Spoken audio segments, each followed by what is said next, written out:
ಆತ್ಮೀಯ ವಿದ್ಯಾರ್ಥಿಗಳೇ, ನಾನು ನಿಮ್ಮ ಅನುಷಿತ್ ದೇವರ್ನವದ್ಗಿ. ಅನುಷಿತ್ ಪೊಲಿಟಿ ಕ್ಲಾಸಸ್ಗೆ ಸ್ವಾಗತ. ಇಂದಿನ ಸಂಚಿಕೆಯನ್ನು ನಾವು ಆರಂಭ ಮಾಡುವುದಕ್ಕಿಂತ ಪೂರ್ವದಲ್ಲಿ ಒಂದು ವಿಶೇಷತೆ ಅಂಶದ ಬಗ್ಗೆ ನಾವು ತಿಳಿದುಕೊಳ್ಳೋಣ ಸ್ನೇಹಿತರೆ. ನಮ್ಮ ವಿದ್ಯಾಸಾರಥಿ ಸ್ಟಡಿ ಸರ್ಕಲ್ ಸಿಂದ್ಗಿ ಏನೈತಲ್ಲ, ಈ ಸ್ಟಡಿ ಸರ್ಕಲ್ ವತಿಯಿಂದ ದ್ವಿತೀಯ PUC ರಾಜ್ಯಶಾಸ್ತ್ರ ಪ್ರಶ್ನೆಕೋಶ ಏನು ಅದಕ್ಕೆ ಅಂದ್ರೆ ಈ ದ್ವಿತೀಯ PUC ರಾಜ್ಯಶಾಸ್ತ್ರ ಪ್ರಶ್ನೆಕೋಶ ಏನೈತಲ್ಲ, ಆ ಪ್ರಶ್ನೆಕೋಶೆಯನ್ನು ಸಿದ್ಧಪಡಿಸಲಾಗಿದೆ ಸ್ನೇಹಿತರೆ. ದ್ವಿತೀಯ PUC ರಾಜ್ಯಶಾಸ್ತ್ರದ ಪ್ರಶ್ನೆಕೋಶ ಉತ್ತರ ಕೈಪಿಡಿಯನ್ನು ನಾವು ಸಿದ್ಧಪಡಿಸಲಾಗಿದೆ.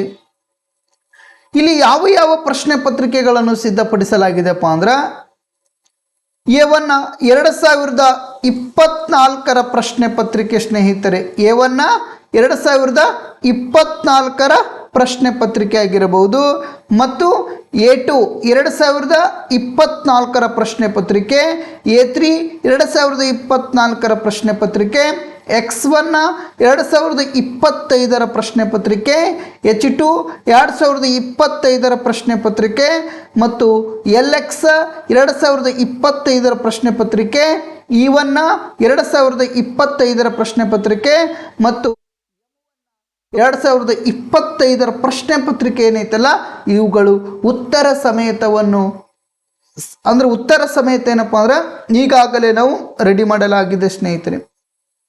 ಇನ್ನು ನಮ್ಮ PU ಬೋರ್ಡ್ ಏನೈತಲ್ಲ, ಈ 2026 ನಡೆಯುವಂಥ ಪರೀಕ್ಷೆಯಲ್ಲಿ ಮಾದರಿ ಪ್ರಶ್ನೆ ಪತ್ರಿಕೆಗಳನ್ನು ಈಗಾಗಲೇ ಏನಪ್ಪ ಅಂದ್ರೆ ವೆಬ್ಸೈಟ್ನಲ್ಲಿ ಬಿಡುಗಡೆ ಮಾಡಲಾಗಿದೆ.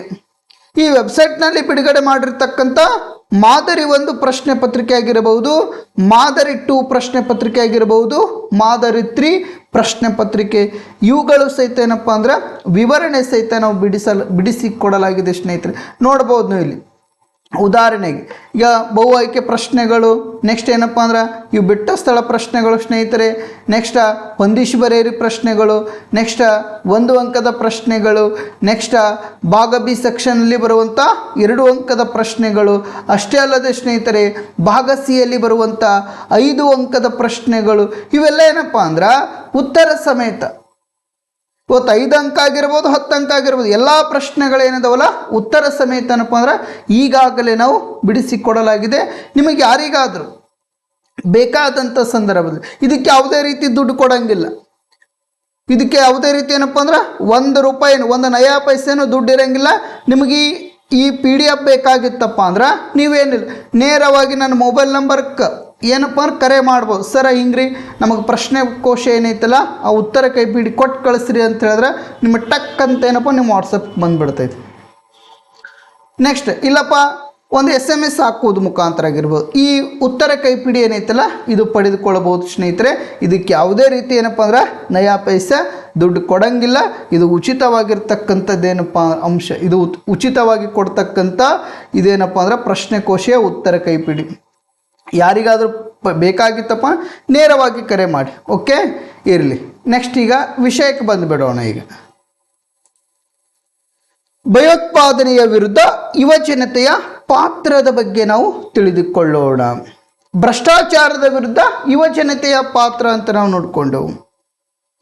ಅದೇ ರೀತಿ ಭಯೋತ್ಪಾದನೆಯ ವಿರುದ್ಧ ಯುವಜನತೆಯ ಪಾತ್ರ ಯಾವ ರೀತಿ ಐತಿ ಅನ್ನುವಂಥ ವಿಷಯದ ಬಗ್ಗೆ ನಾವು ಇಂದಿನ ಸಂಚಿಕೆಯಲ್ಲಿ ತಿಳಿದುಕೊಳ್ಳೋಣ ಸ್ನೇಹಿತರೆ.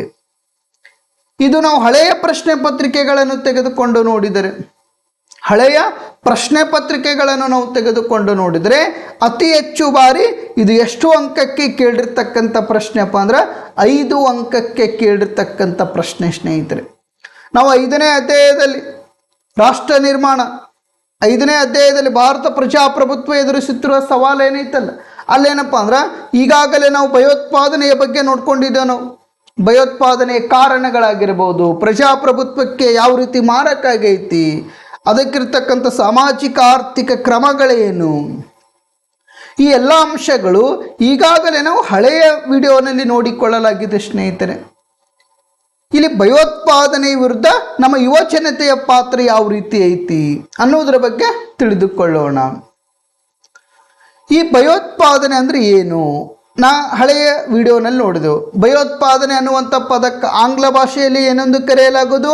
ಟೆರರಿಸಮ್ ಎಂದು ಕರೆಯಲಾಗುವುದು. ಈ ಟೆರರಿಸಮ್ ಅನ್ನುವಂಥ ಪದ ಯಾವ ಪದ? ಈ ಟೆರರಿಸಮ್ ಅನ್ನುವಂಥ ಪದ ಏನೈತಲ್ಲ, ಈ ಪದ ಲ್ಯಾಟಿನ್ ಭಾಷೆಯ ಟೆರೇರ್ ಅನ್ನುವಂಥ ಪದದಿಂದ ಬಂದಿದೆ ಸ್ನೇಹಿತರೆ. ಲ್ಯಾಟಿನ್ ಭಾಷೆಯ ಟೆರೇರ್ ಅನ್ನುವಂಥ ಪದದಿಂದ ಬಂದಿದೆ. ಇಲ್ಲೇನಪ್ಪ ಅಂದ್ರೆ ಈ ರೀತಿ ಪ್ರಶ್ನೆಗಳನ್ನು ಕೇಳ್ತಾರ. ಭಯೋತ್ಪಾದನೆ ಅನ್ನುವಂಥ ಪದ ಯಾವ ಭಾಷೆಯಿಂದ ಬಂದಿದೆ ಅಂತ ಕೇಳ್ತಾರ. ಲ್ಯಾಟಿನ್ ಭಾಷೆಯ ಟೆರೇರ್ ಅನ್ನುವಂಥ ಪದದಿಂದ ಬಂದಿದೆ. ಭಯೋತ್ಪಾದನೆ ಎಂದರೇನು ಅಂತಲೂ ಸಹಿತ ಪ್ರಶ್ನೆಯನ್ನು ಕೇಳಲಾಗಿದೆ ಸ್ನೇಹಿತರೆ. ಭಯೋತ್ಪಾದನೆ ಎಂದರೇನು ಅಂತ ಪ್ರಶ್ನೆ ಕೇಳಿದರೆ, ಸಾಮಾನ್ಯ ಜನರಲ್ಲಿ ಭಯದ ವಾತಾವರಣವನ್ನು ಸೃಷ್ಟಿ ಮಾಡಿ ತಮ್ಮ ಉದ್ದೇಶಗಳೇನದವಲ್ಲ, ತಮ್ಮ ಸೈದ್ಧಾಂತಿಕ ಗುರಿಗಳೇನದವಲ್ಲ, ಇವುಗಳನ್ನು ಈಡೇರಿಸಿಕೊಳ್ಳುವುದಕ್ಕೆ ನಾವು ಏನೆಂದು ಕರೆಯಲಾಗುವುದಪ್ಪ ಅಂದರೆ ಭಯೋತ್ಪಾದನೆ ಎಂದು ಕರೆಯಲಾಗುವುದು ಸ್ನೇಹಿತರೆ. ಸಾಮಾನ್ಯ ಜನರಲ್ಲಿ ಭಯದ ವಾತಾವರಣವನ್ನು ಸೃಷ್ಟಿ ಮಾಡಿ ತಮ್ಮ ಗುರಿಗಳಾಗಿರಬಹುದು ಅಥವಾ ತಮ್ಮ ಸೈದ್ಧಾಂತಿಕ ಉದ್ದೇಶಗಳೇನದವಲ್ಲ ಅವುಗಳನ್ನು ಈಡೇರಿಸಿಕೊಳ್ಳುವುದೇ ಅಥವಾ ಪೂರೈಸಿಕೊಳ್ಳುವಂಥ ವ್ಯವಸ್ಥೆ ಏನೈತಲ್ಲ, ಆ ವ್ಯವಸ್ಥೆಗೆ ನಾವೇನೆಂದು ಕರೆಯಲಾಗುವುದಂದರೆ ಭಯೋತ್ಪಾದನೆ ಎಂದು ಕರೆಯಲಾಗುವುದು ಸ್ನೇಹಿತರೆ. ಈ ಭಯೋತ್ಪಾದನೆ ಏನೈತಲ್ಲ, ಇದು ಒಂದು ಯಾವ ರೀತಿಯಪ್ಪ ಅಂದರೆ ಇದೊಂದು ಪ್ರಾಣಹಾನಿ ಮಾಡುವಂಥ ಕೃತ್ಯವಾಗಿದೆ ಸ್ನೇಹಿತರೆ. ಪ್ರಾಣಹಾನಿ ಮಾಡುವಂಥ ಕೃತ್ಯ ಅಷ್ಟೇ ಅಲ್ಲದೆ ಇದನ್ನು ಹಿಂಸೆ ಮಾಡುವಂಥ ಕೃತ್ಯವಾಗಿದೆ. ಇವರು ಯಾವುದೇ ರೀತಿ ಸಂವಿಧಾನಕ್ಕೆ ಗೌರವ ನೀಡಂಗಿಲ್ಲ. ರಾಷ್ಟ್ರದ ಧ್ವಜ ಆಗಿರಬಹುದು, ರಾಷ್ಟ್ರದ ತತ್ವ ಸಿದ್ಧಾಂತಗಳಾಗಿರಬಹುದು, ರಾಷ್ಟ್ರದ ಕಾನೂನಾಗಿರಬಹುದು, ರಾಷ್ಟ್ರದ ಮಣ್ಣಿನ ಗುಣ ಆಗಿರಬಹುದು, ಯಾವುದಕ್ಕೆ ಗೌರವವನ್ನು ತೋರದೆ ತಮ್ಮ ಹಿತಾಸಕ್ತಿಗೆ ಅನುಗುಣವಾಗಿ ತಮ್ಮ ತತ್ವ ಸಿದ್ಧಾಂತಗಳೇನದವಲ್ಲ ಅವುಗಳ ಅನುಗುಣವಾಗಿ ಏನಪ್ಪ ಅಂದ್ರೆ ಕ್ರೌರ್ಯ ಮೆರೆಯುವಂಥ ಪ್ರಯತ್ನಗಳು ಯಾರು ಮಾಡ್ಕೊಳ್ತಾರೆ ಅಂದರೆ ಇದೇ ಭಯೋತ್ಪಾದಕರು ಮಾಡಿಕೊಳ್ಳುತ್ತಾರೆ ಸ್ನೇಹಿತರೆ. ಈ ಭಯೋತ್ಪಾದಕರೇನಿದಾರಲ್ಲ ಇವರು ನಾಗರಿಕರನ್ನು ಗುರಿಯಾಗಿಸಿಕೊಂಡು ಭೀತಿಯನ್ನು ಉಂಟು ಮಾಡುವಂಥ ಪ್ರಯತ್ನಗಳನ್ನು ಮಾಡ್ತಾರೆ. ರಾಜಕೀಯ ಲಾಭಕ್ಕಾಗಿ ಗಾಯಗೊಳಿಸುವಂಥ ಪ್ರಯತ್ನಗಳನ್ನು ಮಾಡ್ತಾರೆ. ಅಷ್ಟೇ ಅಲ್ಲದೆ ಸ್ನೇಹಿತರೆ, ಪ್ರಾಣಹಾನಿ ಮಾಡುವುದರ ಮೂಲಕ ಕ್ರೌರ್ಯವನ್ನು ಮರೆಯುವಂಥ ಕೃತ್ಯ ಯಾವುದಪ್ಪ ಅಂದ್ರೆ ಇದೇ ಭಯೋತ್ಪಾದಕ ಕೃತ್ಯ ಸ್ನೇಹಿತರೆ. ನಾವು ಪಹಲ್ಗಾಮ್ ಒಳಗೆ ನೋಡ್ಬೋದು. ನಾವು ಪಹಲ್ಗಾಮ್ ಒಳಗೆ ಕಾಶ್ಮೀರದಲ್ಲಿರ್ತಕ್ಕಂಥ ಪಹಲ್ಗಾಮ್ ಒಳಗೆ ಏನಪ್ಪ ಅಂದ್ರೆ ಅಲ್ಲಿ ಯಾವುದೇ ರೀತಿ ವಿಚಾರ ಮಾಡಲಿಲ್ಲ. ಅವರು ನೇರವಾಗಿ ಏನಪ್ಪ ಅವ್ರ ವಿಚಾರ ಹೆಂಗಿರ್ತಾವಪ್ಪ ಅಂದ್ರೆ ಯಾರು ನಮ್ಮ ಅಂದ್ರೆ ಆ ಭಯೋತ್ಪಾದಕರ ವಿರುದ್ಧ ಯಾರು ಇರ್ತಾರಲ್ಲ ಅವರು ಯಾವುದೇ ರೀತಿ ವಿಚಾರ ಮಾಡಂಗಿಲ್ಲ. ಅವ್ರಿಗೆ ಕೊಲ್ಲುವುದಾಗಿರ್ಬೋದು, ಅವ್ರಿಗೆ ಹಿಂಸೆ ಕೊಡುವುದಾಗಿರ್ಬೋದು, ಅವ್ರ ಮೇಲೆ ಕ್ರೌರ್ಯವನ್ನು ಎಸೆಯುವಂಥ ಪ್ರಯತ್ನಗಳು ಯಾರು ಮಾಡ್ಕೊಳ್ತಾರೆ ಅಂದರೆ ಇದೇ ಭಯೋತ್ಪಾದಕರು ಮಾಡ್ಕೊಳ್ತಾರೆ ಸ್ನೇಹಿತರೆ. ಇವತ್ತು ಜಾಗತಿಕ ಮಟ್ಟದಲ್ಲಿ ಇವತ್ತು ಇರಾಕ್ ಆಗಿರಬಹುದು, ಇರಾನ್ ಆಗಿರಬಹುದು, ಪಾಕಿಸ್ತಾನ ಆಗಿರಬಹುದು, ಸಿರಿಯಾ ಆಗಿರಬಹುದು, ಲಿಬಿಯಾ ಆಗಿರಬಹುದು, ಅಫ್ಘಾನ್ ಆಗಿರಬಹುದು, ಬಾಂಗ್ಲಾ ಆಗಿರಬಹುದು, ಮುಂತಾದ ರಾಷ್ಟ್ರಗಳು ಭಯೋತ್ಪಾದಕ ಕೃತ್ಯಗಳಲ್ಲಿ ತೊಡಗಿಸಿಕೊಂಡಿವೆ ಸ್ನೇಹಿತರೆ. ಯಾವ ಯಾವ ರಾಷ್ಟ್ರಗಳಲ್ಲಪ್ಪ ಅಂದರೆ ಇರಾನ್ ಆಗಿರಬಹುದು, ಇರಾಕ್ ಆಗಿರಬಹುದು, ಪಾಕಿಸ್ತಾನ ಆಗಿರಬಹುದು, ಸಿರಿಯಾ ಆಗಿರಬಹುದು, ಲಿಬಿಯಾ ಆಗಿರಬಹುದು, ಅಫ್ಘಾನ್ ಆಗಿರಬಹುದು, ಬಾಂಗ್ಲಾ ಆಗಿರಬಹುದು. ಇವತ್ತು ಇಸ್ಲಾಂ ರಾಷ್ಟ್ರಗಳಂತೆ ನಾವು ಕರಿತೇವಲ್ಲ, ಆ ಇಸ್ಲಾಂ ರಾಷ್ಟ್ರಗಳಲ್ಲಿ ಏನಪ್ಪ ಅಂದ್ರೆ ಅತಿ ಹೆಚ್ಚು ಭಯೋತ್ಪಾದಕ ಕೃತ್ಯಗಳನ್ನು ನಾವು ನೋಡ್ಕೊಳ್ಬಹುದು ಸ್ನೇಹಿತರೆ. ಈ ರಾಷ್ಟ್ರಗಳಲ್ಲಿ ಭಯೋತ್ಪಾದಕರು ಜಾಸ್ತಿ. ಇವತ್ತು ಪಕ್ಕದ ನಮ್ಮ ಗಡಿಯನ್ನು ಹಂಚಿಕೊಂಡಿರ್ತಕ್ಕಂಥ ರಾಷ್ಟ್ರ, ನಮ್ಮ ಗಡಿಯನ್ನು ಹಂಚಿಕೊಂಡಿರ್ತಕ್ಕಂಥ ರಾಷ್ಟ್ರ ಈ ಪಾಪಿ ಪಾಕಿಸ್ತಾನ ರಾಷ್ಟ್ರದೊಳಗೆ ನಾವು ಭಯೋತ್ಪಾದಕರನ್ನು ನಾವು ನೋಡ್ಕೊಳ್ಳಬಹುದು. ಇವತ್ತು ನಮ್ಮ ರಾಷ್ಟ್ರದೊಳಗಿರ್ತಕ್ಕಂಥ ಎಷ್ಟೋ ಜನರನ್ನು ಹತ್ಯೆ ಮಾಡುವಂಥ ಪ್ರಯತ್ನಗಳನ್ನು ಮಾಡ್ಕೊಳ್ತಾರೆ.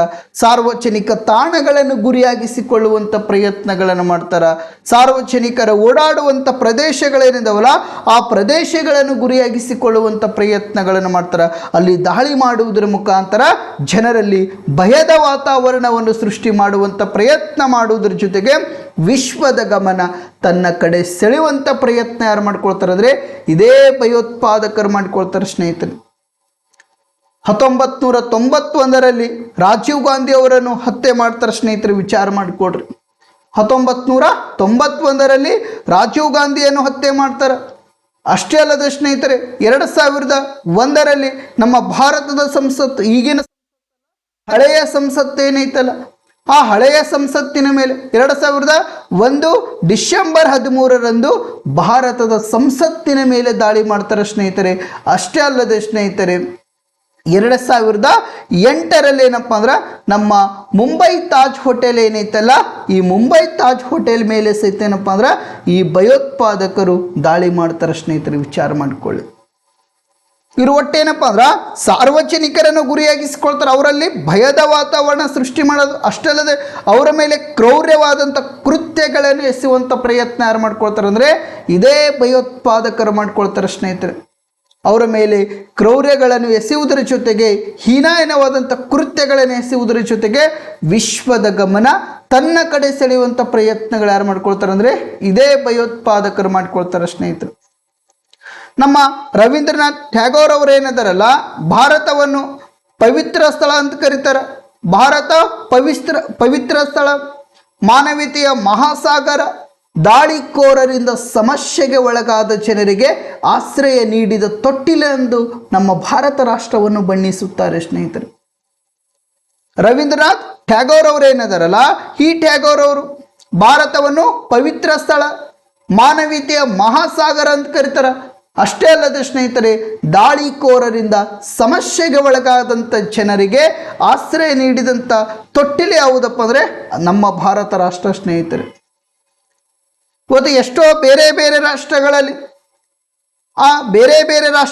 ಏನಪ್ಪ ಅಂದ್ರೆ ಇವತ್ತು ಅನ್ಯ ಧರ್ಮದಿಂದ ಆಗಿರಬಹುದು ಅಥವಾ ಕೆಲವೊಂದಿಷ್ಟು ವ್ಯಕ್ತಿಗಳಿಂದ ದಾಳಿಗೆ ಒಳಗಾದಂಥ ಸಂದರ್ಭದಲ್ಲಿ ಅಥವಾ ಅವರ ಮೇಲೆ ದೌರ್ಜನ್ಯಗಳಾದಂಥ ಸಂದರ್ಭಗಳಲ್ಲಿ ಆ ರಾಷ್ಟ್ರಗಳನ್ನು ಬಿಟ್ಟು ನಮ್ಮ ಭಾರತ ರಾಷ್ಟ್ರಕ್ಕೆ ಬಂದಂಥ ಸಂದರ್ಭದಲ್ಲಿ ಅವರಿಗೆ ರಕ್ಷಣೆ ಒದಗಿಸುವುದರ ಜೊತೆಗೆ ಅವರಿಗೆ ಆಶ್ರಯ ನೀಡಿರ್ತಕ್ಕಂಥ ರಾಷ್ಟ್ರ ಯಾವುದಪ್ಪ ಅಂದರೆ ನಮ್ಮ ಭಾರತ ರಾಷ್ಟ್ರ ಸ್ನೇಹಿತರೆ.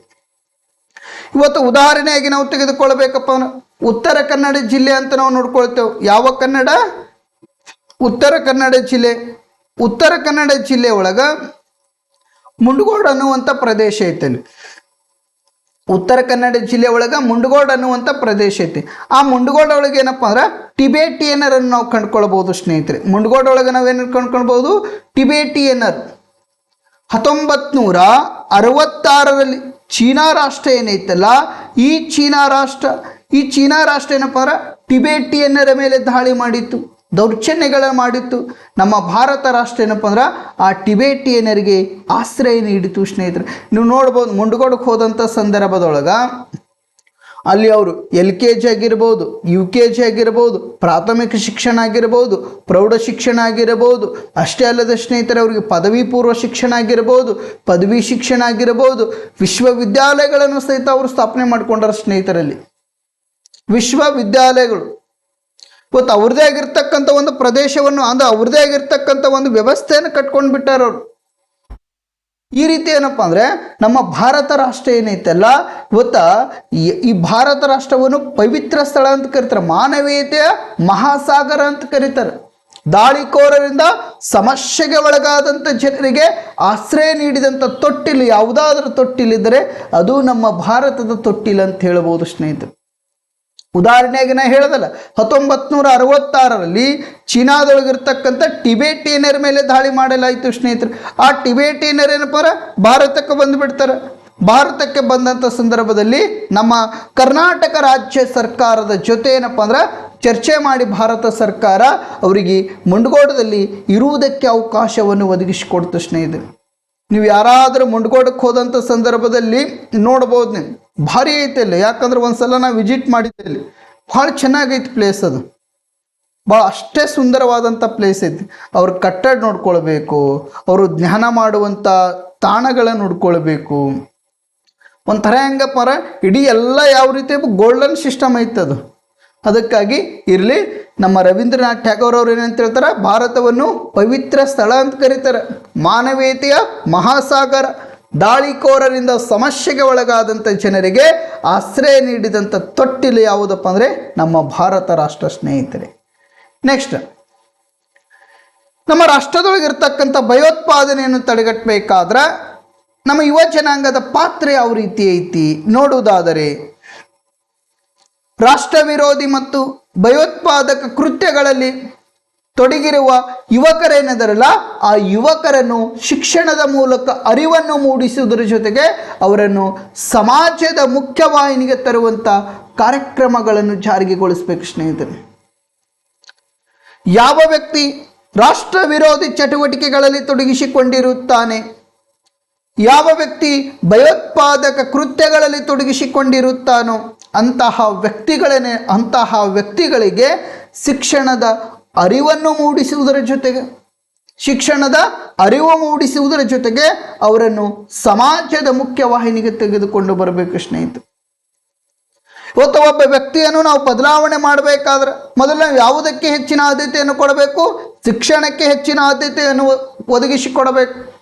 ಇವತ್ತು ಒಬ್ಬ ವ್ಯಕ್ತಿಯನ್ನು ನಾವು ಸಮಾಜದಲ್ಲಿ ಸಮಾಜಮುಖಿಯನ್ನಾಗಿ ಮಾಡಬೇಕಾದ್ರೆ, ಆ ವ್ಯಕ್ತಿ ತನ್ನ ತನವನ್ನು ಅರಿಯಬೇಕಾದರೆ, ಆ ವ್ಯಕ್ತಿ ತನ್ನ ಮನವನ್ನು ಅರಿಯಬೇಕಾದರೆ, ಆ ವ್ಯಕ್ತಿ ಸಮಾಜದಲ್ಲಿ ತೊಡಗಿಸಿಕೊಳ್ಳಬೇಕಾದ್ರೆ, ಆ ವ್ಯಕ್ತಿ ರಾಷ್ಟ್ರಕ್ಕೆ ತನ್ನದೇ ಆಗಿರ್ತಕ್ಕಂಥ ಕೊಡುಗೆಯನ್ನು ಕೊಡಬೇಕಾದರೆ ಆತನಲ್ಲಿ ಮೊದಲೇನಿರಬೇಕಪ್ಪ ಅಂದರೆ ಶಿಕ್ಷಣವನ್ನು ಒದಗಿಸಿಕೊಡಬೇಕು ಸ್ನೇಹಿತರೆ.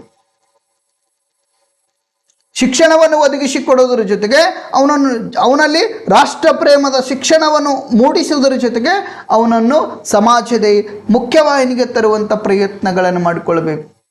ಇವತ್ತು ಸಮಾಜ ಆಗಿರಬಹುದು ಮತ್ತು ಯುವ ಜನತೆ ಏನೈತಲ್ಲ, ಸರ್ಕಾರದ ಮೇಲೆ ಒತ್ತಡ ತರುವುದರ ಮೂಲಕ ಪ್ರಜೆಗಳು ಮತ್ತು ರಾಷ್ಟ್ರಗಳೇನದವಲ್ಲ, ಈ ಪ್ರಜೆಗಳೇನದರಲ್ಲ ರಕ್ಷಣೆಯನ್ನು ಮಾಡಿಕೊಳ್ಳುವಂಥ ಪ್ರಯತ್ನಗಳನ್ನು ಕಾಪಾಡಿಕೊಳ್ಬೇಕು. ಅಷ್ಟೇ ಅಲ್ಲದೆ ರಾಷ್ಟ್ರದಲ್ಲಿ ಶಾಂತಿ ಸುವ್ಯವಸ್ಥೆಯನ್ನು ಕಾಪಾಡುವಂಥ ಪ್ರಯತ್ನಗಳನ್ನು ಮಾಡಿಕೊಳ್ಬೇಕು. ನಾವು ಸಮಾಜದೊಳಗೆ ಶಾಂತಿಯನ್ನು ಕಾಪಾಡಬೇಕಾದ್ರೆ, ನಮ್ಮ ರಾಷ್ಟ್ರವನ್ನು ನಾವು ರಕ್ಷಣೆ ಮಾಡಿಕೊಳ್ಳಬೇಕಾದ್ರೆ ನಮ್ಮ ಯುವ ಜನಾಂಗ ಏನೈತಲ್ಲ, ಈ ಯುವ ಜನಾಂಗ ಸರ್ಕಾರದ ಮೇಲೆ ಒತ್ತಡಗಳನ್ನು ಹೇರಬೇಕು, ಸರ್ಕಾರಕ್ಕೆ ಎಚ್ಚರಿಸುವಂಥ ಪ್ರಯತ್ನಗಳನ್ನು ಮಾಡಿಕೊಳ್ಬೇಕು.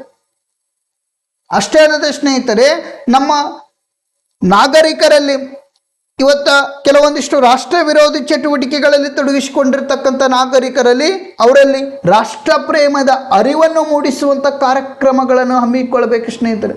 ಅವಾಗ ಏನಪ್ಪ ಅಂದ್ರೆ ರಾಷ್ಟ್ರ ಪ್ರೇಮದ ಅರಿವು, ನಮ್ಮ ದೇಶದ ತತ್ವಗಳೇನದವಲ್ಲ ಆ ತತ್ವಗಳ ಬಗ್ಗೆ ಜಾಗೃತಿ ಮೂಡಿಸುವಂಥ ಕಾರ್ಯಕ್ರಮಗಳನ್ನು ಹಮ್ಮಿಕೊಳ್ಬೇಕು. ಈ ರೀತಿ ಏನಪ್ಪ ಅಂದ್ರೆ ಹಮ್ಮಿಕೊಳ್ಳುವುದರ ಮೂಲಕ ರಾಷ್ಟ್ರದೊಳಗಿರ್ತಕ್ಕಂಥ ಭ್ರಷ್ಟಾಚಾರ ಏನೈತಲ್ಲ ಅದನ್ನು ತಡೆಗಟ್ಟಬಹುದು ಸ್ನೇಹಿತರೆ. ಇವತ್ತು ಶಿಕ್ಷಣ ಅನ್ನುವಂಥ ವ್ಯವಸ್ಥೆ ಏನೈತಲ್ಲ ಇದು ಮೋಸ್ಟ್ ವೆಫನ್ ಅಂದ್ರೆ ಮೋಸ್ಟ್ ಅಷ್ಟೇ ಅಂದ್ರೆ ಒಳ್ಳೆಯದು ಸ್ನೇಹಿತರೆ.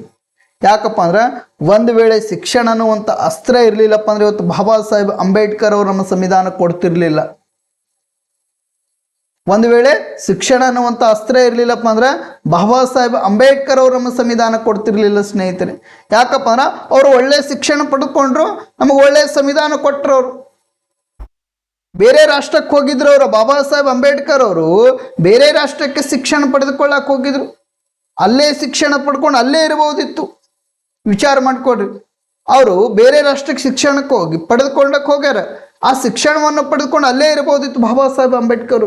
ಯಾತಕ್ಕಾಗಿ ಭಾರತಕ್ಕೆ ಬಂದ್ರಪ್ಪ ಅಂದ್ರೆ ತನ್ನ ಜನರ ಒಳಿತಿಗಾಗಿ ಭಾರತಕ್ಕೆ ಬಂದರು ಸ್ನೇಹಿತರೆ. ಉತ್ತಮ ರಾಷ್ಟ್ರವನ್ನು ನಿರ್ಮಾಣ ಮಾಡುವುದಕ್ಕೆ ಭಾರತಕ್ಕೆ ಬಂದರು. ಸಮಾಜದೊಳಗಿರ್ತಕ್ಕಂಥ ನ್ಯೂನತೆಗಳೇನದವಲ್ಲ ಅವುಗಳನ್ನು ಹೋಗಲಾಡಿಸಲುಗೋಸ್ಕರ ಭಾರತಕ್ಕೆ ಬಂದರು. ಅಂಬೇಡ್ಕರ್ ಅವರು ಎಷ್ಟು ನಿಸ್ವಾರ್ಥಿ ವ್ಯಕ್ತಿಯಪ್ಪ ಅಂದ್ರೆ ವಿಚಾರ ಮಾಡ್ಬೋದು ನಾವು.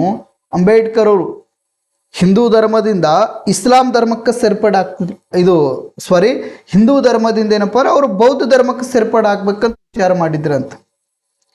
ಯಾವ ಧರ್ಮಕ್ಕೆ ಸೇರ್ಪಡೆ ಆಗ್ಬೇಕಂತ ವಿಚಾರ ಮಾಡಿದ್ರಂತ? ಬೌದ್ಧ ಧರ್ಮಕ್ಕೆ ಸೇರ್ಪಡೆ ಆಗ್ಬೇಕಂತ ವಿಚಾರ ಮಾಡಿದ್ರಂತ. ಆ ಸಂದರ್ಭದಲ್ಲಿ ಹೈದರಾಬಾದಿನ ನಿಜಾಮನಾಗಿರ್ತಕ್ಕಂಥ ಮೀರ್ ಉಸ್ಮಾನ್ ಅಲಿ ಖಾನ್ ಅಂತೆ ನಾವು ಕರಿತೇವಲ್ಲ, ಹೈದರಾಬಾದಿನ ನಿಜಾಮ ಏನದನಲ್ಲ, ಈ ನಿಜಾಮ ಏನದನಲ್ಲ ಬಾಬಾ ಸಾಹೇಬ್ ಅಂಬೇಡ್ಕರ್ ಅವ್ರಿಗೆ ಏನು ಹೇಳ್ತಾನಪ್ಪ ಅಂದ್ರೆ ನೀವು ಒಂದು ವೇಳೆ ಇಸ್ಲಾಂ ಧರ್ಮಕ್ಕೆ ಸೇರ್ಪಡೆ ಆದರೆ ನಿಮಗೇನಪ್ಪ ಅಂದ್ರೆ 500 ಕೋಟಿ ರೂಪಾಯಿ ನಾವು ಒದಗಿಸಿಕೊಡ್ತೀನಿ ಅಂತ ಹೇಳಿದ್ರತ್ತ. 500 ಕೋಟಿ ಅಷ್ಟೇ ಅಲ್ಲದೆ ಸ್ನೇಹಿತರೆ, ನಿಮ್ಮ ಜನರ ಏನು ಶೋಷಣೆಗೆ ಒಳಗಾಗಿದ್ದಾರೆ ನಿಮ್ಮ ಜನರಿಗೆ ಯಾವ ಮೂಲಭೂತ ಸೌಕರ್ಯಗಳು ಒದಗಿಸಿಕೊಡು ಅಂತ ಹೇಳ್ತಿರಲ್ಲ ಆ ಎಲ್ಲ ಮೂಲಭೂತ ಸೌಕರ್ಯಗಳನ್ನು ಒದಗಿಸಿಕೊಡುವಂಥ ಜವಾಬ್ದಾರಿ ನನ್ನದು. ನೀವು ಇಸ್ಲಾಂ ಧರ್ಮಕ್ಕೆ ಸೇರ್ಪಡೆ ಆಗಬೇಕಂತ ಹೈದರಾಬಾದಿನ ನಿಜಾಮ ಡಾಕ್ಟರ್ BR ಅಂಬೇಡ್ಕರ್ ಅವರ ಮುಂದೆ ಬೇಡಿಕೆ ಇಡ್ತಾನೆ ಸ್ನೇಹಿತರೆ. ವಿಚಾರ ಮಾಡಿಕೊಡ್ರಿ.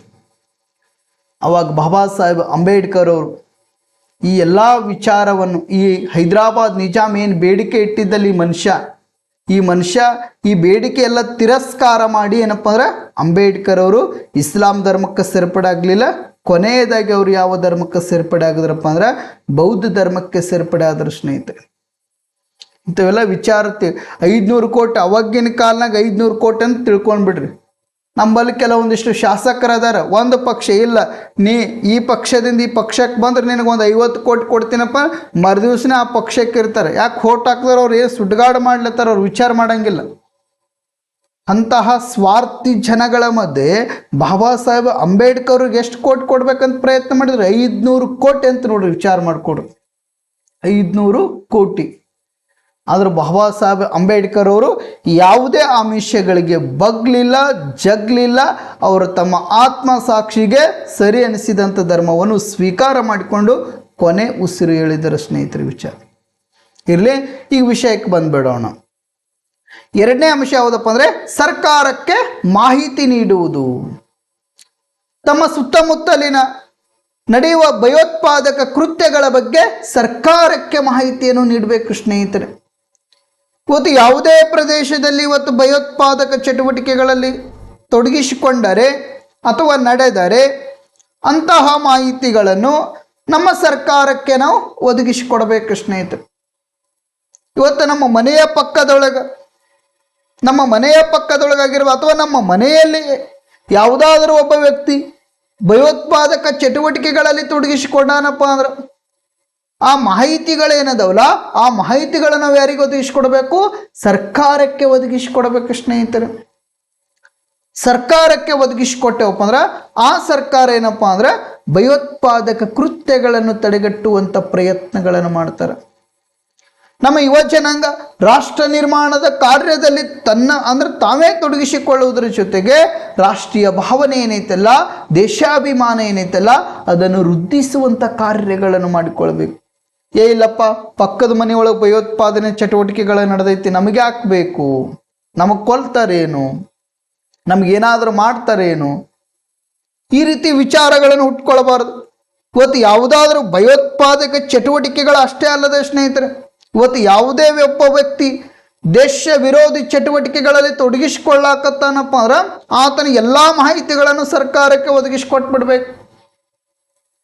ಅಥವಾ ಅಷ್ಟೇ ಅಲ್ಲದೆ ನಮ್ಮ ಸಂವಿಧಾನ ವಿರುದ್ಧವಾಗಿ ನಡೆದುಕೊಳ್ಳಾಕತ್ತಿದ್ದಪ್ಪ ಅಂದ್ರೆ, ನಮ್ಮ ಸಂವಿಧಾನದ ವಿರುದ್ಧವಾಗಿ ನಡೆದುಕೊಳ್ಳುತ್ತಿದ್ದರೆ ಅಂತಹ ಸಂದರ್ಭದಲ್ಲಿ ಏನಪ್ಪ ಅಂದ್ರೆ ನಾವು ಸರ್ಕಾರಕ್ಕೆ ಆಗಿರಬಹುದು ಅಥವಾ ಪೊಲೀಸ್ ಇಲಾಖೆಗೆ ಏನಪ್ಪ ಅಂದ್ರೆ ಒದಗಿಸಿಕೊಡಬೇಕು ಸ್ನೇಹಿತರೆ. ಏನು ಭಾಳ ಏನಿಲ್ಲ, ಹೋಗಿ ಅವಾಗಿನಂಗೆ ನಾವು ಸ್ಟೇಷನ್ಗೆ ಹೋಗಬೇಕು, ಸ್ಟೇಷನ್ಗೆ ಹೋಗಿ ಅರ್ಜಿ ಕೊಡಬೇಕು, ಈ ರೀತಿ ಏನಿಲ್ಲ. 112 ನಂಬರ್ ಕರೆ ಮಾಡಿದ್ರೆ ಸಾಕು. 112 ನಂಬರ್ ಕರೆ ಮಾಡಿ, ಇಂಥ ತಾಲೂಕು, ಇಂಥ ಗ್ರಾಮದೊಳಗೆ ಇಂಥ ವ್ಯಕ್ತಿ ಏನಪ್ಪ ಅಂದ್ರೆ ಇಂಥ ಪ್ರದೇಶದಲ್ಲಿ ಭ್ರಷ್ಟಾಚಾರ, ಭಯೋತ್ಪಾದಕ ಕೃತ್ಯಗಳಲ್ಲಿ ತೊಡಗಿಸಿಕೊಂಡಾನ, ದೇಶ ವಿರೋಧಿ ಚಟುವಟಿಕೆಗಳಲ್ಲಿ ತೊಡಗಿಸಿಕೊಂಡಾನ ಅಂತ ಏನಪ್ಪ ಅಂದ್ರೆ ಒಂದು ಕಾಲ್ ಮಾಡಿದ್ರೆ ಸಾಕು, ನಮ್ಮ ಪೊಲೀಸ್ ಇಲಾಖೆದವರು ಅಲ್ಲೇ ಬಂದುಬಿಡ್ತಾರೆ. ಅವರು ಇಲ್ಲೇನಪ್ಪ ಅಂದ್ರೆ ನಮ್ಮ ಯುವ ಜನಾಂಗ ಏನೈತಲ್ಲ, ನಮ್ಮ ಯುವ ಜನಾಂಗ ರಾಷ್ಟ್ರೀಯ ಭಾವನೆಯನ್ನು ವೃದ್ಧಿಸಿಕೊಳ್ಳುವುದರ ಜೊತೆಗೆ ಮತ್ತು ದೇಶಾಭಿಮಾನವನ್ನು ವೃದ್ಧಿಸಿಕೊಳ್ಳುವುದರ ಜೊತೆಗೆ ನಮ್ಮ ರಾಷ್ಟ್ರದೊಳಗಿರ್ತಕ್ಕಂಥ ಭಯೋತ್ಪಾದನೆಯನ್ನು ತಡೆಗಟ್ಟುವಂಥ ಪ್ರಯತ್ನಗಳನ್ನು ಮಾಡುತ್ತಾರೆ ಸ್ನೇಹಿತರೆ. ಇನ್ನು ಮೂರನೇ ಅಂಶ ಯಾವುದಪ್ಪ ಅಂದ್ರೆ ಹಳ್ಳಿಯ ಯುವ ಸೇನೆ ಸ್ನೇಹಿತರೆ. ಹಳ್ಳಿಯ ಯುವ ಸೇನೆ ಇವತ್ತು ಭಯೋತ್ಪಾದನೆಯ ರೀತಿಯಲ್ಲಿ ವರ್ತಿಸುತ್ತಿರುವ ನಕ್ಸಲರ ಚಟುವಟಿಕೆಗಳ ವಿರುದ್ಧವೂ ಸಹಿತ ನಮ್ಮ ಯುವ ಜನತೆ ಕಾನೂನಿನ ಚೌಕಟ್ಟಿನಲ್ಲಿ ಹೋರಾಟವನ್ನು ಅಗತ್ಯವಿದೆ ಸ್ನೇಹಿತರೆ. ಭಯೋತ್ಪಾದನೆಯ ರೀತಿಯಲ್ಲಿ ವರ್ತಿಸುವಂಥ ಈ ನಕ್ಸಲ ಚಟುವಟಿಕೆಗಳೇನಿದಾವಲ್ಲ, ಈ ನಕ್ಸಲ ಚಟುವಟಿಕೆಗಳ ವಿರುದ್ಧ ಏನಪ್ಪ ಅಂದ್ರೆ ನಮ್ಮ ಯುವ ಜನತೆ ಕಾನೂನಿನ ಚೌಕಟ್ಟು ಒಳಗೆ ಹೋರಾಟ ಮಾಡ್ಬೇಕು ನಾವು ಅವ್ರಿಗೆ. ಇವತ್ತು ಈ ಹಳ್ಳಿಯ ಯುವ ಸೇನೆ ಅಂತ ಏನು ಕರೀತಾರಲ್ಲ, ಇದಕ್ಕೆ ಇನ್ನೊಂದು ಹೆಸರೇನಪ್ಪ ಅಂದ್ರೆ ಸಾಲ್ವಾ ಜುಡಮ್ ಅಂತ ಕರೀತಾರೆ ಸ್ನೇಹಿತರೆ. ಸಾಲ್ವಾ ಜುಡಮ್. ಯಾವ ಜುಡಮ್ಮ? ಸಾಲ್ವಾ ಜುಡಮ್ ಅಂತ ಕರೆಯುತ್ತಾರೆ. ಹಳ್ಳಿಯ ಯುವ ಸೇನೆಗೆ ಇನ್ನೊಂದು ಹೆಸರೇನಪ್ಪ ಅಂದ್ರೆ ಸಾಲ್ವಾ ಜುಡಮ್. ಯಾವ ಜುಡಮ್ಮ? ಸಾಲ್ವಾ ಜುಡಮ್. ಇಲ್ಲೇನಪ್ಪ ಅಂದ್ರೆ ಭಯೋತ್ಪಾದನೆ ರೀತಿಯಲ್ಲಿ ವರ್ತಿಸುವಂಥ ನಕ್ಸಲ ಚಟುವಟಿಕೆಗಳೇನಿದಾವಲ್ಲ ಅವುಗಳ ವಿರುದ್ಧವೂ ಸಹಿತ ನಮ್ಮ ಯುವ ಜನಾಂಗ ಒಟ್ಟಾಗಿ ಕಾನೂನಿನ ಚೌಕಟ್ಟಿನ ಅಡಿಯಲ್ಲಿ ಹೋರಾಟ ಮಾಡಬೇಕು ಸ್ನೇಹಿತರೆ. ಇವತ್ತು ನಕ್ಸಲ ಪೀಡಿತ ರಾಜ್ಯಗಳಾದ ಇವತ್ತು ಬಿಹಾರ ತೆಗೆದುಕೊಂಡು ನೋಡ್ರಿ, ಜಾರ್ಖಂಡ್ ತೆಗೆದುಕೊಂಡು ನೋಡ್ರಿ, ಛತ್ತೀಸ್ಗಢ ತೆಗೆದುಕೊಂಡು ನೋಡ್ರಿ, ಸಿಕ್ಕಿಂ ತೆಗೆದುಕೊಂಡು ನೋಡ್ರಿ, ಅಸ್ಸಾಂ ತೆಗೆದುಕೊಂಡು ನೋಡ್ರಿ, ತಮಿಳುನಾಡು ತೆಗೆದುಕೊಂಡು ನೋಡ್ರಿ, ಮುಂತಾದ ಕಡೆ ಹಳ್ಳಿಯ ಯುವಕರು, ಆ ರಾಜ್ಯದೊಳಗಿರ್ತಕ್ಕಂಥ ಗ್ರಾಮದ ಯುವಕರೇನಿದಾರಲ್ಲ ಅಥವಾ ಹಳ್ಳಿಯ ಯುವಕರೇನಿದಾರಲ್ಲ, ಹಳ್ಳಿಯ ಯುವ ಸೇನೆ ಎಂಬ ಸಂಘಟನೆಯನ್ನು ಕಟ್ಟಿದ್ದಾರೆ. ಹಳ್ಳಿಯ ಯುವ ಸೇನೆ ಅಥವಾ ಸಾಲ್ವಾ ಜುಡಮ್ ಅನ್ನುವಂಥ ಸಂಘಟನೆ. ಸಾಲ್ವಾ ಜುಡಮ್ ಅಂದರೆ ಒಂದೇ, ಹಳ್ಳಿಯ ಯುವ ಸೇನೆ ಅಂದರೆ ಒಂದೇ. ಈ ಹಳ್ಳಿಯ ಯುವ ಸೇನೆ ಎಂಬ ಸಂಘಟನೆಯನ್ನು ಕಟ್ಟಿಕೊಳ್ಳುವುದರ ಮುಖಾಂತರ ನಕ್ಸಲ ದಾಳಿಯ ವಿರುದ್ಧ ಹೋರಾಟ ನಡೆಸಿ ಹಳ್ಳಿಯ ಮುಗ್ಧ ಜನರ ಪ್ರಾಣವನ್ನು, ಅವರನ್ನು ರಕ್ಷಣೆ ಮಾಡಿಕೊಳ್ಳುವಂಥ ಪ್ರಯತ್ನಕ್ಕೆ ಮುಂದಾಗಿದ್ದಾರೆ ಸ್ನೇಹಿತರೆ. ಇವತ್ತು ಯಾವುದಾದ್ರೂ ಒಂದು ಹಳ್ಳಿ ಒಳಗೆ ಅಲ್ಲಿ ನಕ್ಸಲ್ ಚಟುವಟಿಕೆಗಳ ನಡೆಯುತ್ತಿದ್ದರೆ ಅಂತಹ ಸಂದರ್ಭದಲ್ಲಿ ಆ ನಕ್ಸಲರಿಂದ ಆಗುವಂಥ ಕೆಲವೊಂದಿಷ್ಟು ಪ್ರಾಬ್ಲಮ್ಗಳೇನದವಲ್ಲ ಅವುಗಳಿಂದ ಏನಪ್ಪ ಅಂದ್ರೆ ಆ ನಾಗರಿಕರನ್ನು ರಕ್ಷಣೆ ಮಾಡ್ಕೊಳ್ಬೇಕು, ನಾಗರಿಕರನ್ನು ರಕ್ಷಿಸುವಂಥ ಪ್ರಯತ್ನಗಳನ್ನು ಮಾಡ್ತಾರೆ. ಆ ನಕ್ಸಲ್ ಚಟುವಟಿಕೆ ವಿರುದ್ಧ ಏನಪ್ಪ ಅಂದ್ರೆ ಹೋರಾಟ ಮಾಡುವಂಥ ಪ್ರಯತ್ನ ಮಾಡ್ತಾರೆ. ಅವರ ಮಾಹಿತಿಗಳನ್ನು ಸಹಿತ ಸರ್ಕಾರಕ್ಕೆ ಒದಗಿಸಿಕೊಡುವಂಥ ಪ್ರಯತ್ನಗಳನ್ನು ಮಾಡ್ತಾರೆ. ನಕ್ಸಲ್ ಪೀಡಿತ ರಾಜ್ಯಗಳು ಯಾವ್ಯಾವ ಅಂತ ಪ್ರಶ್ನೆ ಮಾಡಿದರೆ ಬಿಹಾರ್ ಆಗಿರ್ಬೋದು, ಜಾರ್ಖಂಡ್ ಆಗಿರಬಹುದು, ಛತ್ತೀಸ್ಗಢ ಆಗಿರ್ಬೋದು, ಸಿಕ್ಕಿಂ ಆಗಿರಬಹುದು, ಅಸ್ಸಾಂ ಆಗಿರಬಹುದು, ತಮಿಳುನಾಡು ಆಗಿರಬಹುದು, ಈ ಎಲ್ಲ ರಾಜ್ಯಗಳೇನಪ್ಪ ಅಂದ್ರೆ ನಕ್ಸಲ್ ಪೀಡಿತ ರಾಜ್ಯಗಳು ಸ್ನೇಹಿತರೆ. ಇವುಗಳ ವಿರುದ್ಧ ನಮ್ಮ ಯುವ ಜನಾಂಗ ಏನೈತಲ್ಲ, ನಮ್ಮ ಯುವ ಜನಾಂಗ ಹಳ್ಳಿಯ ಯುವ ಸೇನೆ ಅನ್ನುವಂಥ ಸಂಘಟನೆಯನ್ನು ರಚನೆ ಮಾಡಿಕೊಂಡಿದ್ದಾರೆ ಸ್ನೇಹಿತರೆ. ಅಥವಾ ಸಾಲ್ವಾ ಜುಡಮ್ ಅನ್ನುವಂಥ ಸಂಘಟನೆಯನ್ನು ರಚನೆ ಮಾಡಿಕೊಂಡು ಈ ನಕ್ಸಲ ದಾಳಿಯ ವಿರುದ್ಧ ಹೋರಾಟ ಮಾಡುವುದರ ಜೊತೆಗೆ ಹಳ್ಳಿಯ ಜನರನ್ನು ರಕ್ಷಣೆ ಮಾಡುವಂಥ ಪ್ರಯತ್ನವನ್ನು ಮಾಡಿದ್ದಾರೆ ಸ್ನೇಹಿತರೆ. ಇನ್ನು ನಾಲ್ಕನೇ ಅಂಶ ಯಾವುದಪ್ಪ ಅಂದರೆ ಸಮಾಜದ ಮುಖ್ಯವಾಹಿನಿಗೆ ತರುವಂಥ ಪ್ರಯತ್ನ ಮಾಡಿಕೊಳ್ಬೇಕು. ಇವತ್ತು ನಮ್ಮ ಯುವ ಜನಾಂಗ ಭಯೋತ್ಪಾದಕ ಕೃತ್ಯಗಳಲ್ಲಿ ತೊಡಗಿರುವ ವ್ಯಕ್ತಿಯನ್ನು ಆ ಕೃತ್ಯದಿಂದ ಪ್ರತ್ಯೇಕಿಸಿ ಸಮಾಜದ ಮುಖ್ಯವಾಹಿನಿಗೆ ತರುವಂಥ ಪ್ರಯತ್ನಗಳನ್ನು ಮಾಡಬೇಕು ಸ್ನೇಹಿತರೆ. ಇವತ್ತು ಯಾವುದಾದರೂ ಒಬ್ಬ ವ್ಯಕ್ತಿ ಭಯೋತ್ಪಾದಕ ಚಟುವಟಿಕೆಗಳಾಗಿರಬಹುದು ಅಥವಾ ನಕ್ಸಲ ಚಟುವಟಿಕೆಗಳಲ್ಲಿ ತೊಡಗಿಸಿಕೊಂಡಾನಪ್ಪ ಅಂದ್ರೆ ಆತನ ತಪ್ಪನ್ನು ತನಗೆ ಅರಿವಾಯ್ತಪ್ಪ ಅಂದ್ರೆ ಆ ತಪ್ಪಿಗೆ ಅನುಗುಣವಾಗಿ ಶಿಕ್ಷೆಯನ್ನು ಅನುಭವಿಸಿದಪ್ಪ ಅಂದ್ರೆ ಅಂತಹ ಸಂದರ್ಭದಲ್ಲಿ ಆತ ಸಮಾಜದಲ್ಲಿ ಬದಲಾವಣೆ ಆಗಬೇಕಂತ ಬಯಸಿದರೆ ಆತನಿಗೆ ಸಮಾಜದಲ್ಲಿ ಬದಲಾವಣೆಗೆ ಅವಕಾಶವನ್ನು ಒದಗಿಸಿಕೊಡಬೇಕು. ಅವನನ್ನು ಯಾವುದೇ ರೀತಿಯ ಭಯೋತ್ಪಾದಕ ಅಥವಾ ನಕ್ಸಲ ಪೀಡಿತ ಅನ್ನುವಂಥ ವ್ಯಕ್ತಿ ಅಂತ ಏನಪ್ಪ ಅಂದ್ರೆ ಬಿಂಬಿಸಬಾರ್ದು. ಅವನಿಗೆ ಆತ ತಪ್ಪು ಮಾಡ್ಯಾನ, ಓಕೆ, ತಪ್ಪು ಮಾಡಿ ಆ ತಪ್ಪಿಗೆ ಶಿಕ್ಷೆ ಅನುಭವಿಸಿ ಆತ ಸಮಾಜದೊಳಗೆ ಬದಲಾವಣೆ ಆಗ್ಬೇಕತ್ತಾನ. ತನ್ನ ತಪ್ಪನ್ನು ಅರಿವಾದ ಬಳಿಕ ತಪ್ಪಿಗೆ ಅನುಗುಣವಾಗಿ ಶಿಕ್ಷೆ ಅನುಭವಿಸಿದ ಬಳಿಕ ಆತ ಸಮಾಜದಲ್ಲಿ ಬದಲಾವಣೆ ಆಗಬೇಕಂತ ಬಯಸಿದರೆ ಆತನಿಗೆ ಸಮಾಜದಲ್ಲಿ ಬದಲಾವಣೆಗೆ ಅವಕಾಶವನ್ನು ಒದಗಿಸಿಕೊಡಬೇಕು. ಸಮಾಜದಲ್ಲಿ ಬದಲಾವಣೆಗೆ ಅವಕಾಶವನ್ನು ಒದಗಿಸಿಕೊಡೋದ್ರ ಜೊತೆಗೆ ಅವನನ್ನು ಸಮಾಜದ ಮುಖ್ಯವಾಹಿನಿಗೆ ತರುವಂಥ ಪ್ರಯತ್ನಗಳನ್ನು ಮಾಡಿಕೊಳ್ಬೇಕು ಸ್ನೇಹಿತರೆ. ಇವತ್ತು ಉದಾಹರಣೆಯಾಗಿ ನಮ್ಮ ರಾಜ್ಯದ ಮುಖ್ಯಮಂತ್ರಿಗಳಾಗಿರ್ತಕ್ಕಂಥ ಸನ್ಮಾನ್ಯ ಶ್ರೀ ಸಿದ್ದರಾಮಯ್ಯನವರು ನಕ್ಸಲರಿಗೆ ಒಂದು ಕರೆ ಕೊಟ್ಟರವರು, ನೀವು ಸಮಾಜದಲ್ಲಿ ಬದಲಾವಣೆ ಆಗ್ತೀನಿ ಅಂದ್ರೆ, ನೀವು ನಕ್ಸಲ್ ಚಟುವಟಿಕೆಯಿಂದ ಹೊರ ಬರ್ತೀನಿ ಅಂದರೆ ನಿಮ್ಮ ಸಮಾಜದಲ್ಲಿ ಬದುಕುವುದಕ್ಕೆ ಅವಕಾಶ ಮಾಡಿಕೊಡ್ತೇವೆ ಅಂತೇನಪ್ಪ ಅಂದ್ರೆ ನಮ್ಮ ರಾಜ್ಯದ ಮುಖ್ಯಮಂತ್ರಿಗಳು ನಕ್ಸಲರಿಗೆ ನೇರವಾಗಿ ಏನಪ್ಪ ಅಂದ್ರೆ ಅವ್ರಿಗೆ ಸಂದೇಶವನ್ನು ಕೊಟ್ಬಿಟ್ರು. ಅವರಿಗೆ ಸಾಮಾಜಿಕ ಜಾಲತಾಣದ ಮೂಲಕ ಆಗಿರಬಹುದು, ತನ್ನ ಸರ್ಕಾರದ ಮೂಲಕ ಏನಪ್ಪ ಅಂದ್ರೆ ಅವರಿಗೆ ಅಂದರೆ ಸಮಾಜದಲ್ಲಿ ಬದಲಾವಣೆಗೆ ಅವಕಾಶವನ್ನು ಕೊಡ್ತೀನಿ ಅಂತ ಹೇಳಿದ್ರು.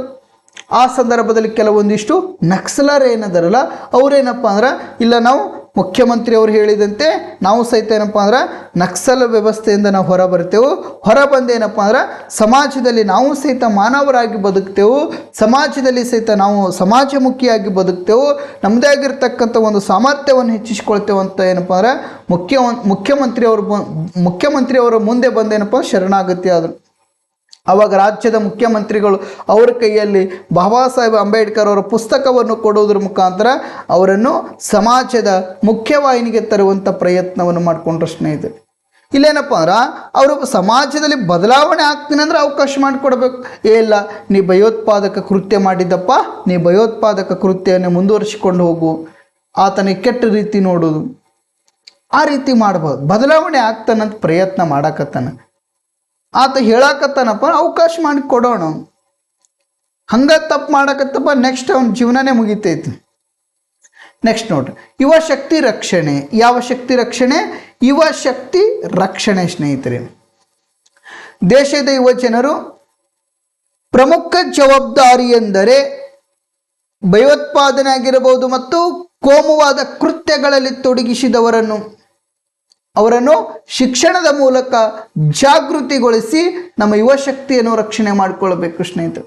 ನಮ್ಮ ಯುವ ಜನಾಂಗ, ನಮ್ಮ ಭಾರತ ರಾಷ್ಟ್ರದೊಳಗಿರ್ತಕ್ಕಂಥ ಯುವ ಜನಾಂಗ ಏನೈತಲ್ಲ, ಆ ಯುವ ಜನಾಂಗದ ಜವಾಬ್ದಾರಿ ಏನಪ್ಪ ಅಂದ್ರೆ, ಯಾವ ವ್ಯಕ್ತಿ ಭಯೋತ್ಪಾದನೆ ಕೃತ್ಯಗಳಲ್ಲಿ ತೊಡಗಿಸಿಕೊಂಡಾನಲ್ಲ, ಯಾವ ವ್ಯಕ್ತಿ ದೇಶ ವಿರೋಧಿ ಚಟುವಟಿಕೆಗಳಲ್ಲಿ ತೊಡಗಿಸಿಕೊಂಡಾನಲ್ಲ, ಯಾವ ವ್ಯಕ್ತಿ ಕಾನೂನು ವಿರೋಧಿ ಚಟುವಟಿಕೆಗಳಲ್ಲಿ ತೊಡಗಿಸಿಕೊಂಡಾನಲ್ಲ, ಯಾವ ವ್ಯಕ್ತಿ ಕೋಮುವಾದ ಚಟುವಟಿಕೆಗಳಲ್ಲಿ ತೊಡಗಿಸಿಕೊಂಡಾನಲ್ಲ, ಅಂತಹ ವ್ಯಕ್ತಿಯಲ್ಲಿ ಏನಪ್ಪ ಅಂದ್ರೆ ನಾವು ಶಿಕ್ಷಣದ ಮೂಲಕ ಅವರಲ್ಲಿ ಜಾಗೃತಿ ಮೂಡಿಸ್ಬೇಕು. ನಾವು ಅವರಿಗೆ ನೈತಿಕತೆ ಶಿಕ್ಷಣವನ್ನು ಒದಗಿಸಿಕೊಡ್ಬೇಕು. ನಾವು ನೈತಿಕತೆ ಶಿಕ್ಷಣವನ್ನು ಒದಗಿಸಿಕೊಡ್ಬೇಕು. ಅಷ್ಟೇ ಅಲ್ಲದೆ ದೇಶಾಭಿಮಾನದ ಶಿಕ್ಷಣವನ್ನು ಒದಗಿಸಿಕೊಡ್ಬೇಕು, ರಾಷ್ಟ್ರಾಭಿಮಾನದ ಶಿಕ್ಷಣವನ್ನು ಒದಗಿಸಿಕೊಡ್ಬೇಕು.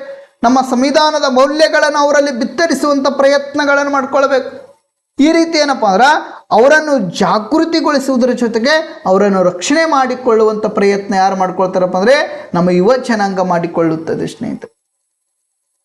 ಯುವ ಜನಾಂಗ ಇವತ್ತ ವಿನ್ಸ್ಟನ್ ಚರ್ಚಿಲ್ ಅನ್ನುವಂಥ ವ್ಯಕ್ತಿ ಏನದನಲ್ಲ, ಈ ವಿನ್ಸ್ಟನ್ ಚರ್ಚಿಲ್ ಅನ್ನುವಂಥ ವ್ಯಕ್ತಿ ಏನು ಹೇಳ್ತಾನಪ್ಪ ಅಂದ್ರೆ, ನಮ್ಮ ಯುವ ಜನತೆ ಏನೈತಲ್ಲ, ಆ ಯುವ ಜನತೆಯ ಮೇಲೆ ನಾವು ಹಿಡಿತವನ್ನು ಸಾಧಿಸಬೇಕು.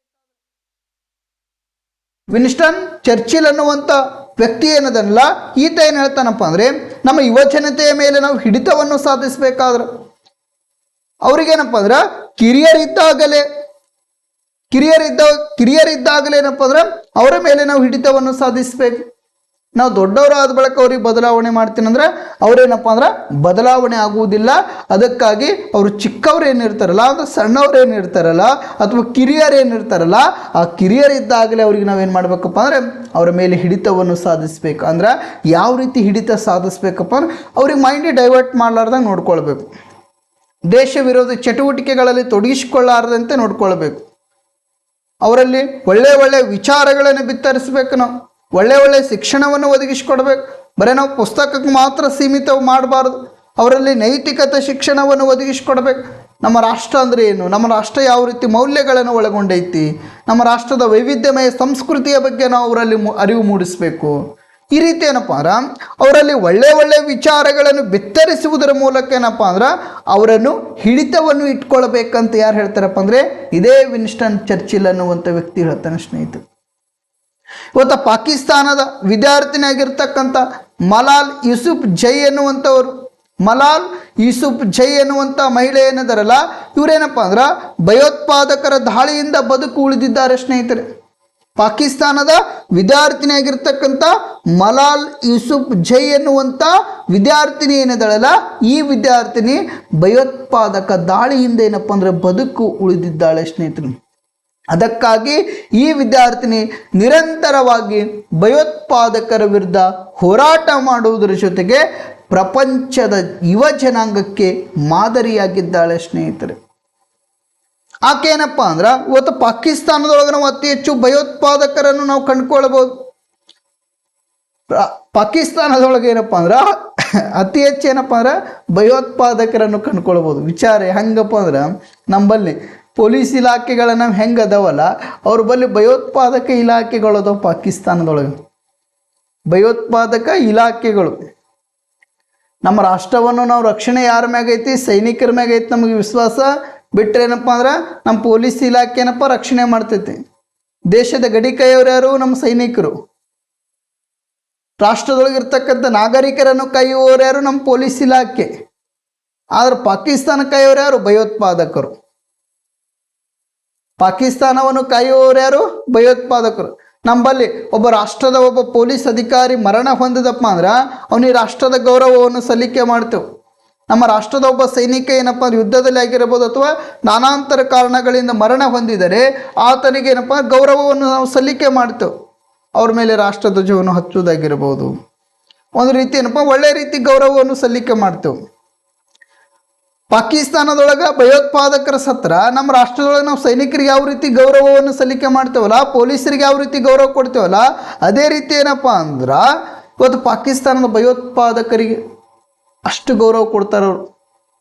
ಅದಕ್ಕಾಗಿ ಅಲ್ಲಿರ್ತಕ್ಕಂಥ ಒಬ್ಬ ವಿದ್ಯಾರ್ಥಿನಿ ಯಾರಪ್ಪ ಅಂದರೆ ಮಲಾಲ್ ಯೂಸುಫ್ ಜೈ ಅನ್ನುವಂಥ ವಿದ್ಯಾರ್ಥಿನಿ ಆ ಪಾಕಿಸ್ತಾನದೊಳಗಿರ್ತಕ್ಕಂಥ ಭಯೋತ್ಪಾದಕರ ವಿರುದ್ಧ ಅಷ್ಟೇ ಅಲ್ಲದೆ ಸ್ನೇಹಿತರೆ, ವಿಶ್ವದೊಳಗಿರ್ತಕ್ಕಂಥ ಇವತ್ತು ಇರಾಕ್ ತೆಗೆದುಕೊಂಡು ನೋಡ್ರಿ, ಇರಾನ್ ತೆಗೆದುಕೊಂಡು ನೋಡ್ರಿ, ಬಾಂಗ್ಲಾ ತೆಗೆದುಕೊಂಡು ನೋಡ್ರಿ, ಅಫ್ಘಾನಿಸ್ತಾನ ತೆಗೆದುಕೊಂಡು ನೋಡ್ರಿ, ಲಿಬಿಯಾ ಆಗಿರಬಹುದು, ಸಿರಿಯಾ ಆಗಿರಬಹುದು, ಇವತ್ತು ಪ್ರತಿಯೊಂದು ಇವತ್ತು ಇದು ಭಯೋತ್ಪಾದನೆಯಲ್ಲಿ ತೊಡಗಿಸಿಕೊಂಡಿರ್ತಕ್ಕಂಥ ರಾಷ್ಟ್ರದ ವಿರುದ್ಧ ಮತ್ತು ಭಯೋತ್ಪಾದಕರ ವಿರುದ್ಧ ಏನಪ್ಪ ಅಂದ್ರೆ ಹೋರಾಟ ಮಾಡುವುದರ ಮುಖಾಂತರ ವಿಶ್ವದ ಗಮನ ತನ್ನ ಕಡೆ ಸೆಳೆಯುವುದರ ಮುಖಾಂತರ ವಿಶ್ವದ ಯುವ ಜನಾಂಗಕ್ಕೆ ಮಾದರಿಯಾಗಿದ್ದಾಳೆ ಯಾರಪ್ಪ ಅಂದರೆ ಇದೇ ಮಲಾಲ್ ಯೂಸುಫ್ ಜೈ ಅನ್ನುವಂಥ ವಿದ್ಯಾರ್ಥಿನಿ ಸ್ನೇಹಿತರೆ. ಈ ರೀತಿ ಏನಪ್ಪ ಅಂದ್ರೆ ನಮ್ಮ ಯುವ ಜನಾಂಗ ಏನೈತಲ್ಲ ಭಯೋತ್ಪಾದಕರ ವಿರುದ್ಧ ಹೋರಾಟ ಮಾಡುವುದರ ಜೊತೆಗೆ ನಮ್ಮ ಯುವ ಜನಾಂಗ ನಮ್ಮ ರಾಷ್ಟ್ರವನ್ನು ರಕ್ಷಣೆ ಮಾಡಿಕೊಳ್ಬೇಕು. ನಮ್ಮ ರಾಷ್ಟ್ರದಲ್ಲಿರ್ತಕ್ಕಂಥ ಯುವಕರಲ್ಲಿ ಏನಪ್ಪ ಅಂದ್ರೆ ರಾಷ್ಟ್ರಾಭಿಮಾನವನ್ನು ಮೂಡಿಸುವುದರ ಮೂಲಕ ನಮ್ಮ ರಾಷ್ಟ್ರವನ್ನು ರಕ್ಷಣೆ ಮಾಡಿಕೊಳ್ಳುವಂಥ ಪ್ರಯತ್ನ ಮಾಡಿದ್ದಾರೆ ಸ್ನೇಹಿತರೆ. ಇನ್ನು ನೈತಿಕ ಮೌಲ್ಯಗಳಂತ ನಾವು ನೋಡ್ಕೊಳ್ಬೋದು. 6ನೇ ಅಂಶ ಯಾವುದು? ನೈತಿಕ ಮೌಲ್ಯಗಳು ಸ್ನೇಹಿತರೆ. ಯಾವ ಮೌಲ್ಯಗಳು? ನೈತಿಕ ಮೌಲ್ಯಗಳು.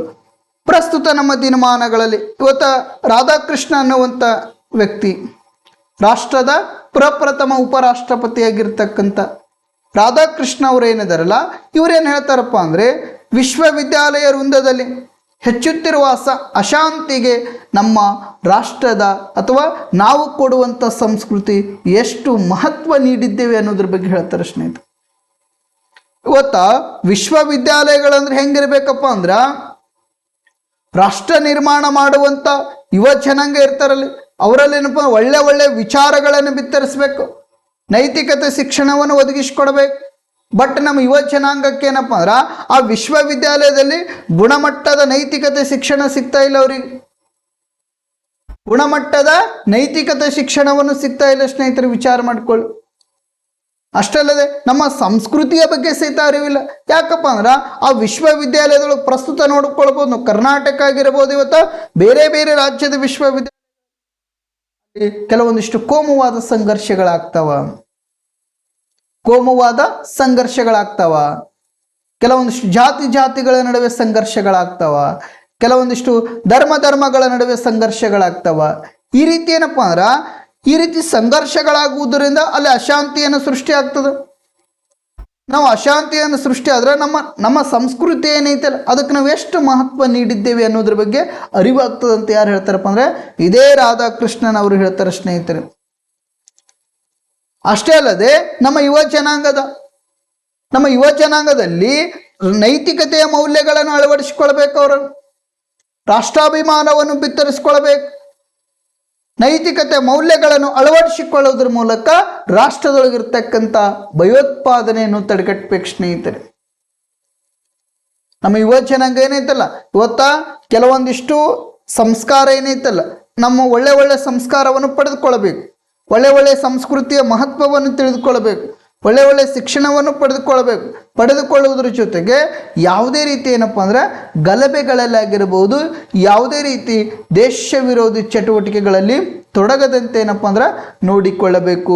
ವಿದ್ಯಾರ್ಥಿಗಳಲ್ಲಿ ನಾವು ಎಂಥ ಮೌಲ್ಯಗಳನ್ನು ಬಿತ್ತರಿಸಬೇಕಪ್ಪ ಅಂದ್ರೆ ನೈತಿಕ ಮೌಲ್ಯಗಳನ್ನು ಬಿತ್ತರಿಸುವುದರ ಮೂಲಕ ರಾಷ್ಟ್ರವನ್ನು ರಕ್ಷಣೆ ಮಾಡಿಕೊಳ್ಳಬೇಕು ಸ್ನೇಹಿತರೆ. ಇಲ್ಲಿಗೆ 6ನೇ ಅಧ್ಯಾಯ ಕಂಪ್ಲೀಟ್ ಆಯಿತು.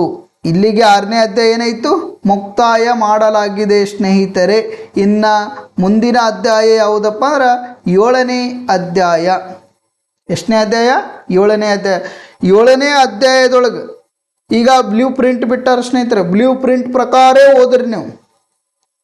ಹುಚ್ಚರಂಗ ಮನಸ್ಸಿಗೆ ಬಂದಂಗೆ ಕೆಳಗೆ ಬಿದ್ದು ಮನ್ಕೊಂಡು ಎದ್ದು ಓಡಾಡಿ ಓದೋದು ಬೇಡ. ನಿಮಗೇನಪ್ಪ ಅಂದ್ರೆ ಮನಸ್ಸಿಗೆ ಬಂದಂಗೆ ಓದಬೇಡ್ರಿ ಅಂತ ಹೇಳಕತ್ತೀನಿ. ಹೆಂಗೆ ಓದ್ರಪ್ಪ, ಬ್ಲೂ ಪ್ರಿಂಟ್ ಪ್ರಕಾರ ಓದ್ರಿ. ಯಾಕಂದ್ರೆ ಹೋದ ವರ್ಷನ ಬ್ಲೂ ಪ್ರಿಂಟ್ನೇ ಬೇರೆ ಐತಿ, ಈ ವರ್ಷನ ಬ್ಲೂ ಪ್ರಿಂಟ್ನೇ ಬೇರೆ ಐತಿ. ನಿಮಗೆ ಇನ್ನೊಂದಿಷ್ಟು ದಿನ ಈ 7ನೇ ಪಾಠ ಮುಗಿಲಿ. ಉದಾರೀಕರಣ, ಖಾಸಗೀಕರಣ, ಜಾಗತೀಕರಣ, ಇವು 3 ಪ್ರಶ್ನೆಗಳು ಎಕ್ಸಾಮ್ನಲ್ಲಿ most most most most most important. 99% ಕೊಡಲ್ಲ ನಾನು, 100% ಕೊಡ್ತೀನಿ. ನಿಮಗೆ ಎಷ್ಟು ಪರ್ಸೆಂಟೇಜ್ ಕೊಡ್ತೀನಿ? 100% ಕೊಡ್ತೀನಿ. ಎಕ್ಸಾಮ್ ಒಳಗೆ ಬಂದೇ ಬರ್ತಾವ. ಇಂದಿನ ಸಂಚಿಕೆ ಏನೈತಲ್ಲ ನಾನು ಮುಕ್ತಾಯ ಮಾಡುತ್ತಿದ್ದೇನೆ. ಎಲ್ಲ ನನ್ನ ವಿದ್ಯಾರ್ಥಿ ಬಳಗಕ್ಕೆ ಶುಭವಾಗಲಿ.